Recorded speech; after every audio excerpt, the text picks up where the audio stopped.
మంచి చేసి నీవు నిందపడ్డావా? ప్రేమ చూపి నిందపడ్డావా? మందిరానికి వెళ్ళి నిందపడ్డావా? ఉపవాసం చేసి నిందపడ్డావా? వాళ్ళతో నేను ఒక మాట చెప్పిన, ఒకసారి ఒక అక్క చెప్తుంది, అయ్యా నేను గడిచిన దినాల్లో నేను ఒక్కదాన్నే ఇంటికి నుంచి మందిరానికి వచ్చేదాన్ని, నేను చర్చికి వెళ్తే నా ఇంట్లో వాళ్ళు ఎలాగే అనేవారు తెలుసా అంది.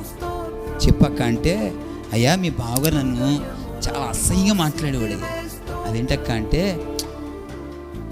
నేను వెళ్ళేది మందిరానికే, కానీ నా భర్త అనేవాడు, ఎవరి దగ్గరికి వెళ్ళావు అనేవాడు, ఎవరితో తిరిగి వస్తున్నావు అనేవాడు, లేనిపోని అక్రమ సంబంధమైన మాటలన్నీ పలికేవాడాయి.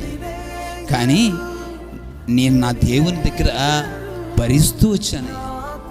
నా భర్త అనే మాటలన్నీ గుండె పగిలిపోతున్నా, నా భర్త అనే మాటకు నా హృదయం పగిలిపోతున్నా, నా మనసు క్షీణించిపోయి ఆ పరిస్థితులు వచ్చినా, నా శరీరానికి ఒక ముద్ద తినలేక ఆ మాటలు ఎమిడ్చుకోలేక నేను కృంగిపోయినా, నా దేవుని కొరకు నేను నీతి నీతి నీతి నీతి కొరకు సహించాను.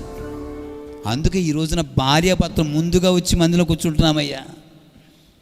అది నీతి కొరకు హింసించబడ్డం అంటే.